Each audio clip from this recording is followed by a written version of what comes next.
accumulated emotional pain we carry around. It's a pain we've usually carried since childhood. Perhaps you also believe in the possibility of inheriting this pain from past lives. If you're not comfortable with that idea, then leave it aside. This emotional pain from childhood is partly personal. It is intrinsically linked to early life experiences, which for everyone are painful in some way, and for some much more than others. In addition, we absorb a portion of the collective pain of the environment in which we were born, be it the country, the energy field, or some specific place we frequented for a long time. So it's important to point out that there is a personal and a collective dimension to the emotional pain that resides within you. The pain body, to summarize briefly, is not always active in most cases. It has a dormant stage and an active stage. When it's dormant, you may not even realize it's there. Periodically, its tendency is to seek nourishment through additional experiences that are emotionally painful, because that is the vibration or frequency corresponding to this energetic entity, which is, in fact, what the pain body is. Emotion is a form of energy.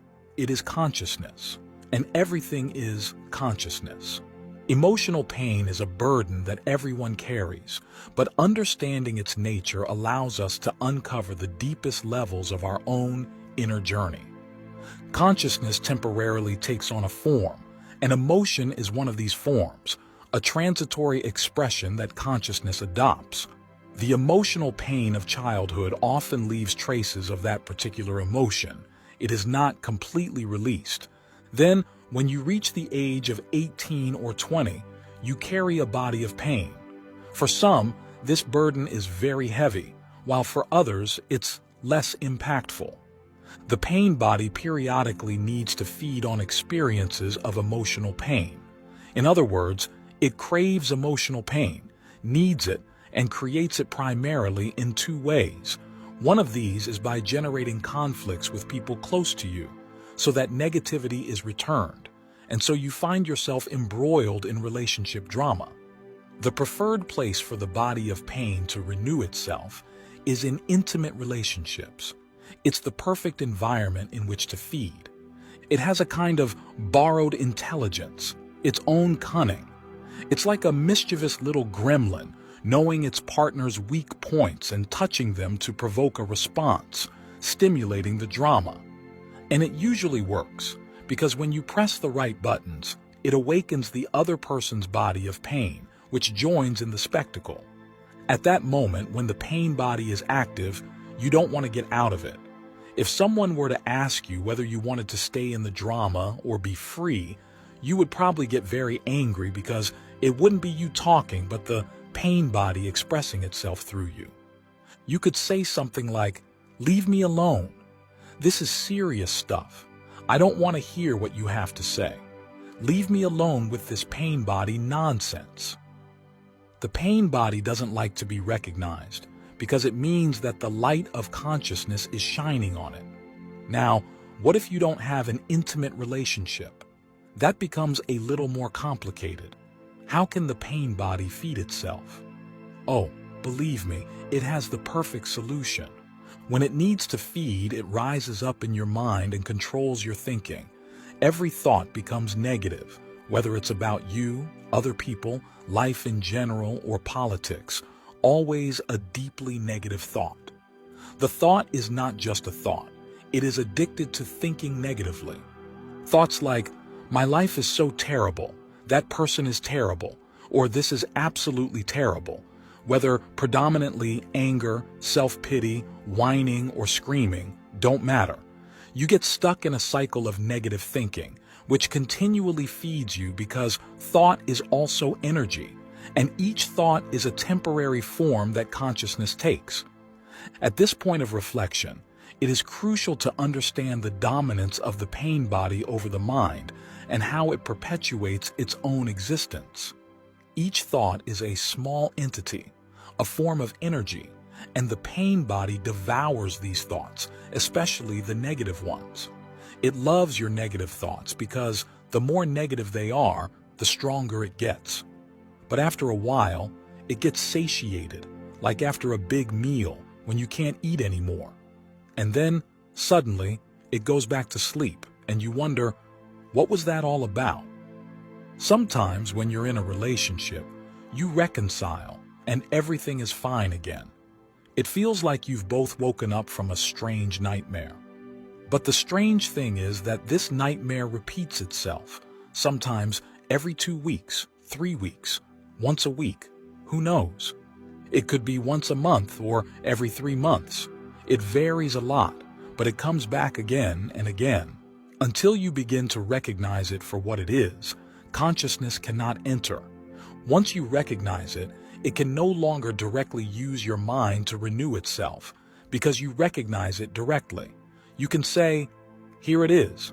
I can feel the emotional pain. And then, perhaps, it's not completely controlled by it when it tries to create new dramas in the relationship, or when it arises in your partner, and you can clearly see that some dark energy takes over. It can be uncomfortable when you first notice it, because it's the first time you see the body of pain in your partner. For many people, this is the moment when they question whether they have chosen the right person. But keep in mind that understanding the pain body cycle and its influence on relationships is a fundamental step towards finding wisdom and inner peace. Another curious aspect about the pain body is that it's a vibrational entity. Sometimes it can attract other entities that float in this universe invisible to our eyes. There are many things we can't see, as our senses are quite limited. So, there are entities whose vibrational frequency corresponds to that of the pain body. This is similar to how, in the world we perceive with our senses, there are plagues such as rats or infestations of cockroaches in our house.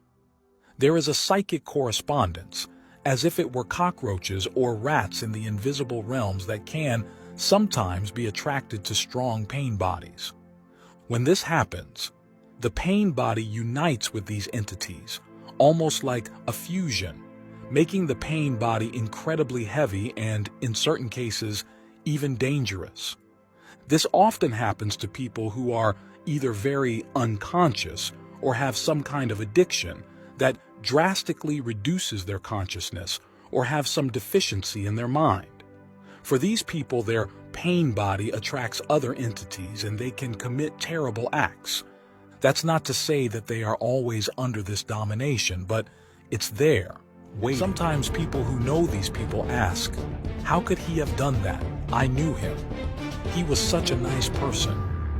The invisible influence of the pain body and vibrational entities is a very dense theme, but it's important to understand. It's a topic that leads us to a deeper reflection on the complexity of the human experience. It is possible for some entities to attach themselves to your pain body, and as you bring more awareness to it, which simply means being aware, you may realize whether or not there are other entities that have joined it. This may not be as bad as the entities that drive someone to commit terrible acts, but smaller things, little insects, invisible entities can attach themselves to you. And this is very common. These entities are not domineering. They are little things that attach themselves to your body of pain. However, if they are left unattended, the situation can get worse. As you become more aware and direct your consciousness, the pain body finds it difficult to keep these entities attached to it, especially if they are not domineering.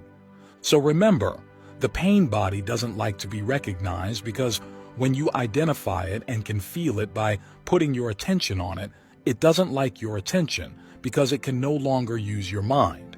If you direct your attention to it, things can suddenly come out as if to say, I can't take this anymore.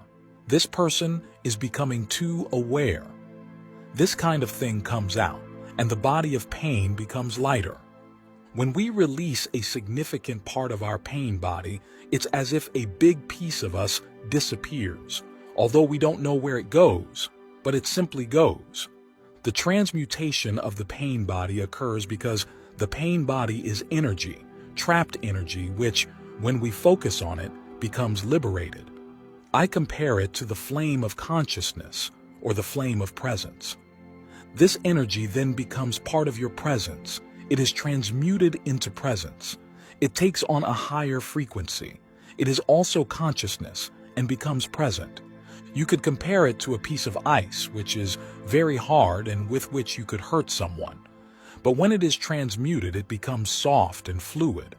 And when it's transmuted even further, it becomes vapor and you can't even see it anymore.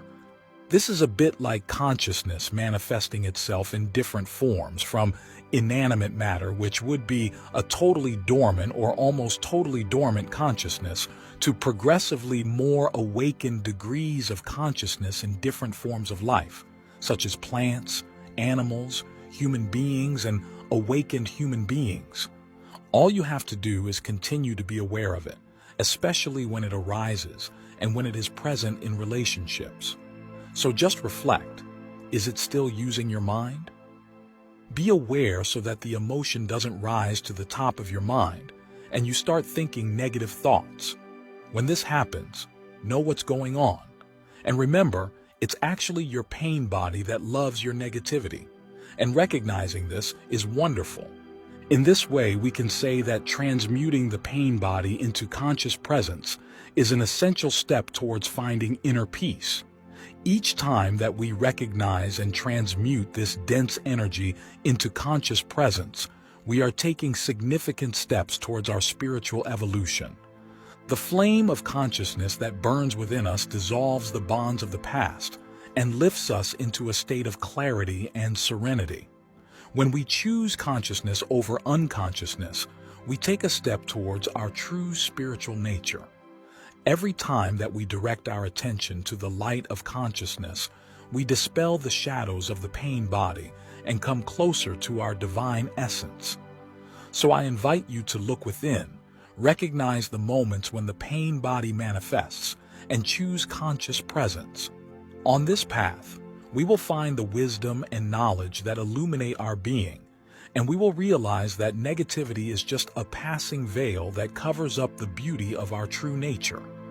I've talked to spiritual mentors about this, and some believe that people with more intense pain bodies have a more powerful incentive to awaken spiritually than those with relatively mild pain bodies.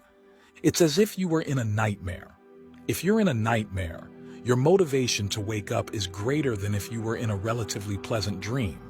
The nightmare isn't so pleasant, but that's okay. But when you're faced with a monster, that's when you really want to wake up.